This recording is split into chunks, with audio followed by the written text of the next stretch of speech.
Era el 21 de mayo por la madrugada cuando empezó a temblar. Bastante fuerte empezó a temblar.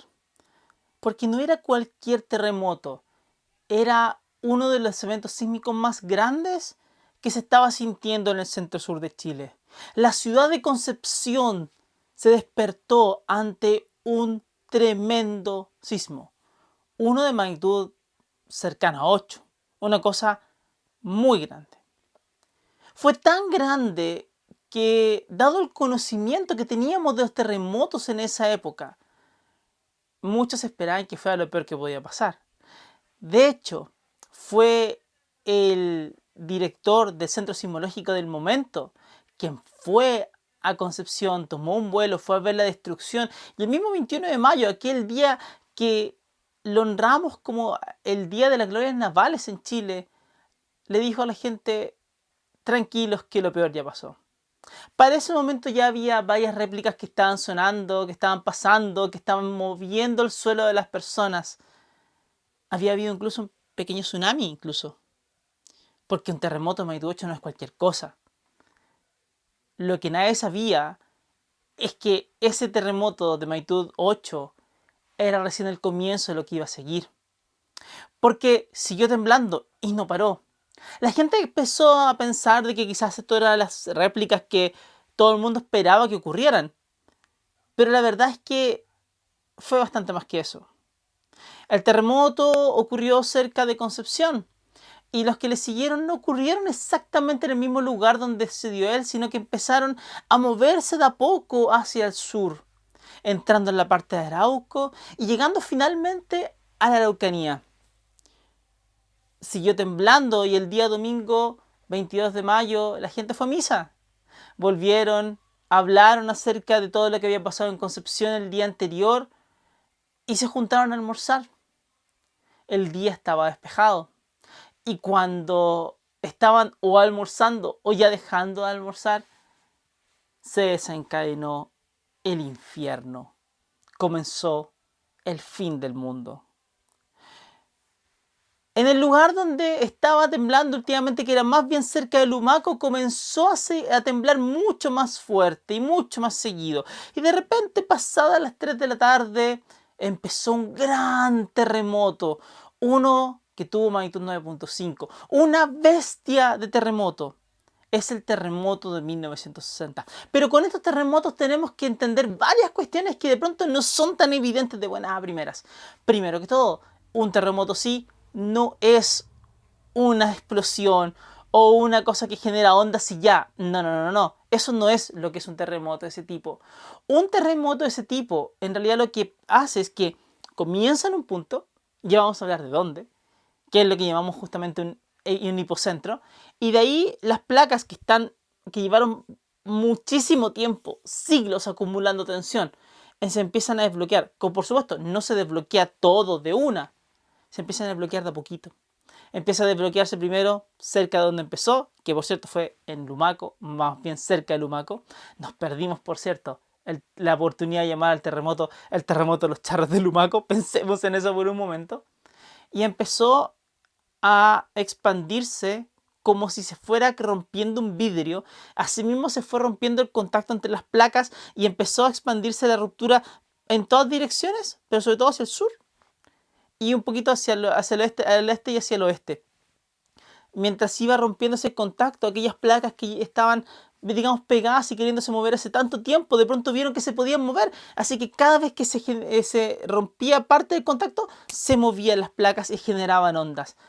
Solo el generar la ruptura completa tomó como 5 minutos.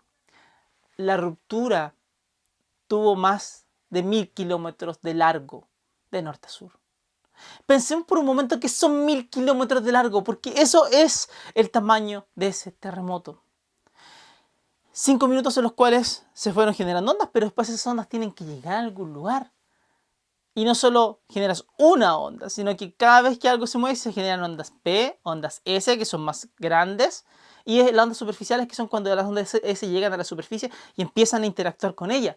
Entonces es un tren gigantesco de ondas. Así que si tú estabas, por ejemplo, en Temuco ese día, o en Valdivia ese día, lo que pasaba era que sentías como empezaba a temblar y seguía temblando y seguía temblando y seguía temblando y seguían llegando ondas P, seguían llegando ondas P, más ondas P, hasta que empezaban a llegar las ondas S que movían todo y luego las superficiales que lo movían más todavía.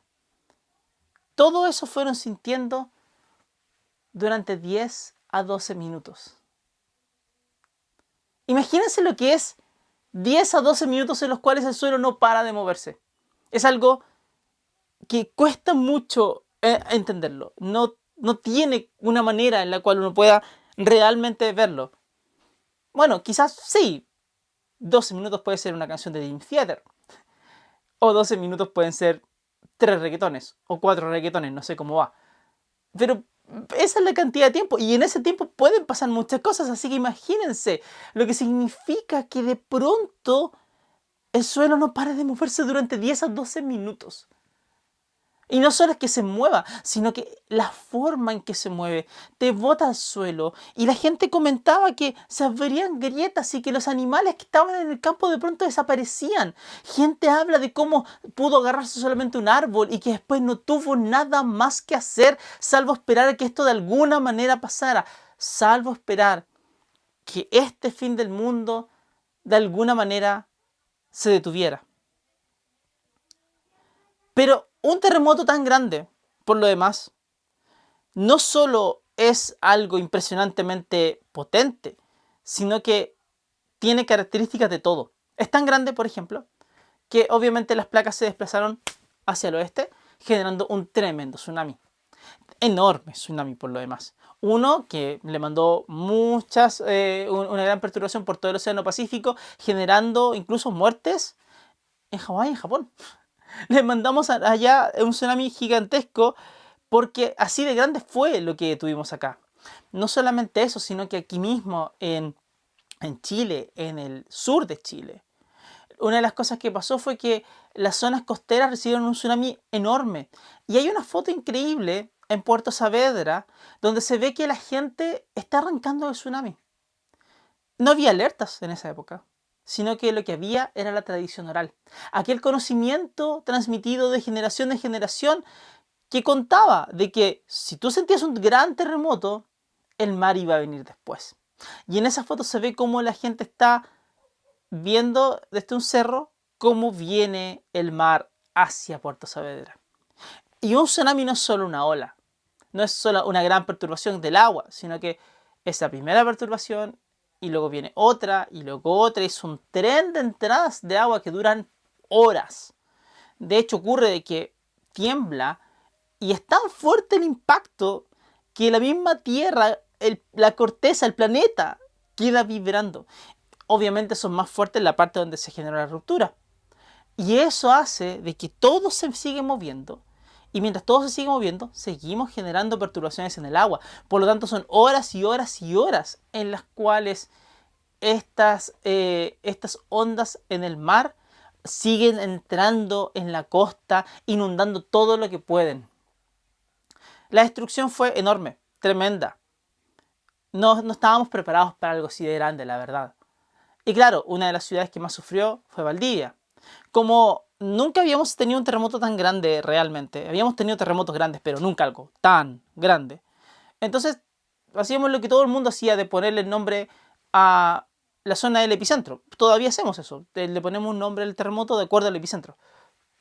Y como con los terremotos chicos, el epicentro suele estar en la parte que más se movilizan las placas, entonces si Valdivia era la zona que estaba con la mayor destrucción o con una de las mayores destrucciones, entonces eso nos llevaba a que Valdivia tenía que ser la zona del epicentro. No, la zona del epicentro, como les dije, estaba en Lumaco.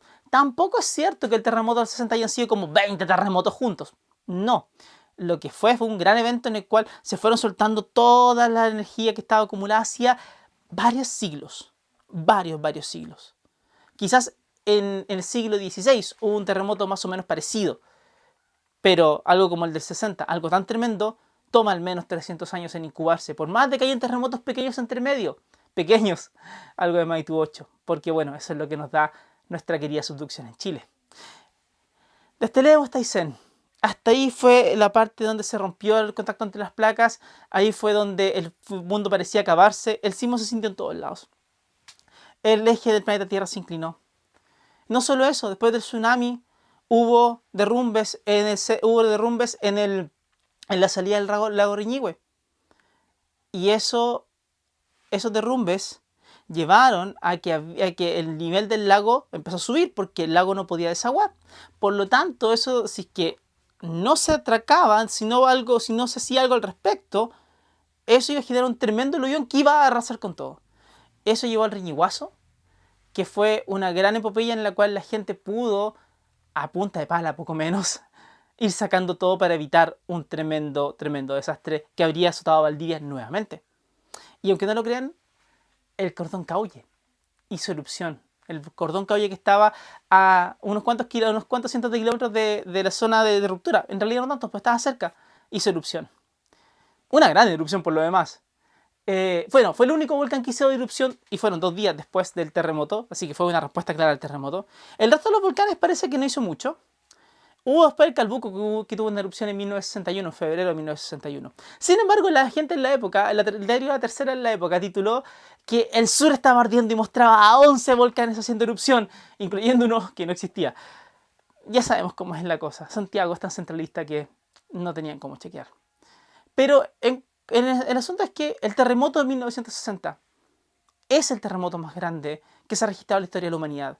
Tanto es así que con su magnitud 9.5, con esa enorme zona de ruptura, no podemos llamarle terremoto de Valdivia, tampoco podemos llamarle terremoto de Lumaco. Por supuesto, tampoco terremoto de los charros de Lumaco como a mí me gustaría. Es el terremoto del sur de Chile, el gran terremoto del sur de Chile.